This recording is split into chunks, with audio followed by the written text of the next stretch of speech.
As the book of Samuel says in the Bible, Netzach Yisrael lo yishaker.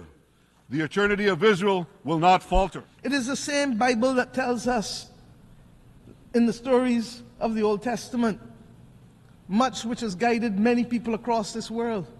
But when we turn from the Old Testament to the New Testament, it is Romans that says to us, vengeance is mine, saith the Lord, not any country, not any human being. So that the Bible can't be used as a convenient aid when it suits us and rejected when it doesn't.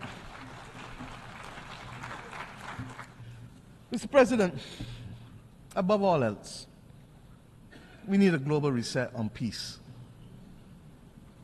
There needs to be global peace.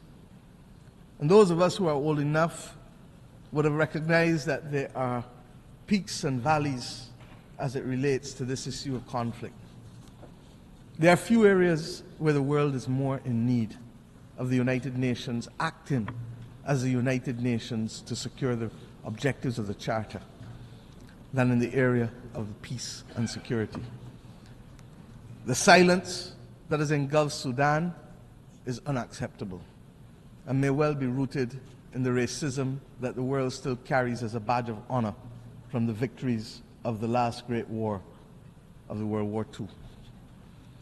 The actions in Myanmar cannot continue.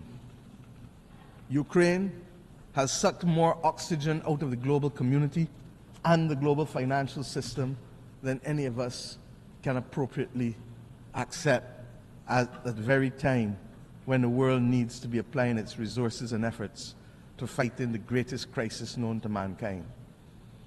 And the spread of the war from Gaza to the consequences in the West Bank to now clearly what is happening in Lebanon as we speak with Israel, all of these are but the tip of an iceberg of death, violence, and instability, and robs the global community of oxygen and resources at the very time when we need it most in a strategic way. We all know, as students of history, that even the longest war in history came to an end. These wars, yes, they too will come to an end. But the question is when and at what cost, and without much loss of life, with how many children not being able to be either given the chance to live or will now live with memories of war that will affect their every action for the next 60, 70, 80 years of their lives. Innocent people are paying the price with the one thing that is theirs to give, and they don't give it willingly. It is their life. Unless we address the root causes of these wars, one by one, and the manners in which they are being sustained and financed, we will never, never know anything else other than war and rumors of war in these theaters. The transmittal of these scenes of horror in real time into people's bedrooms, into people's living rooms, will trigger two extreme reactions, neither of which are acceptable to us in the third decade of the 21st century. We will either get the desensitizing of ordinary people to the loss of lives, especially those of innocent children and women on the one hand, or we will get, on the other hand, the anger and inclination for vengeance that it spawns necessarily. We need peace. And it cannot be too difficult for us to work for peace.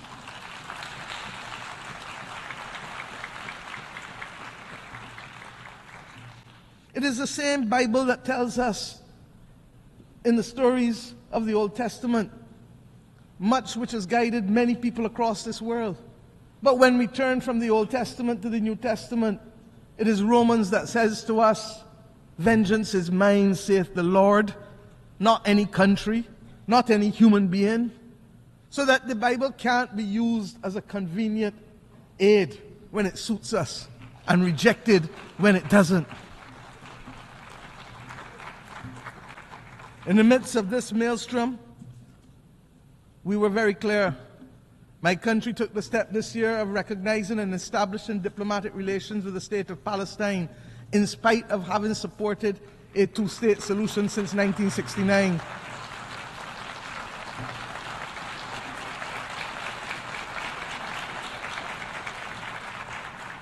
And we did this because it is clear to us that the state and people of Palestine, human beings, are entitled to full recognition by integration into and support from the international community. The Charter does not say we the people, with the exception of any one group from any one part of the world. We join with others, therefore, in congratulating the State of Palestine in taking their seat among the United Nations member states as they did on the 10th of September of this year.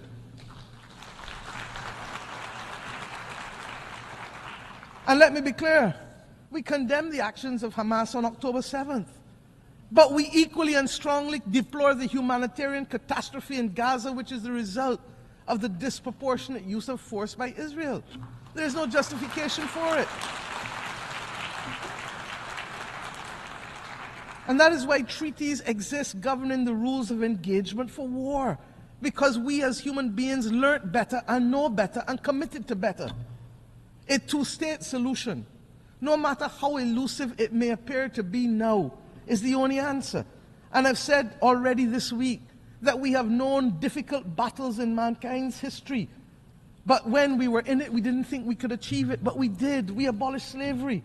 We removed apartheid in South Africa. These battles are not beyond our creativity, our capacity, and our resilience to resolve them. Similarly, we insist that the killing in Ukraine really has to stop. The people of Ukraine must be allowed to live within the internationally recognized boundaries of their state in peace and freedom from the threat of use or force. And as I said, it is sucking too much oxygen out of the global financial system, and countries that should be the beneficiary of aid are being told that they may have to wait in the interest of the defense of others because of war. I say to us truly, there has to be a singular commitment to build a peace. Truly. Mr. President, my own region has not escaped the scourge of instability and violence. The Americas do not constitute today a theater of war, but we are today witnessing, for some years now, an unprecedented escalation in the number and caliber of assault weapons which are finding themselves in the hands of criminals who are wreaking havoc on the legal systems and our societies, particularly in the small island developing states of the Caribbean, and indeed in the wider states of Central and Latin America.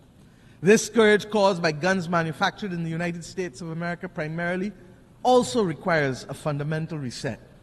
The right of persons to bear arms in countries not engaged in military conflict should not be an opening to accept as legitimate the presence of assault weapons in countries.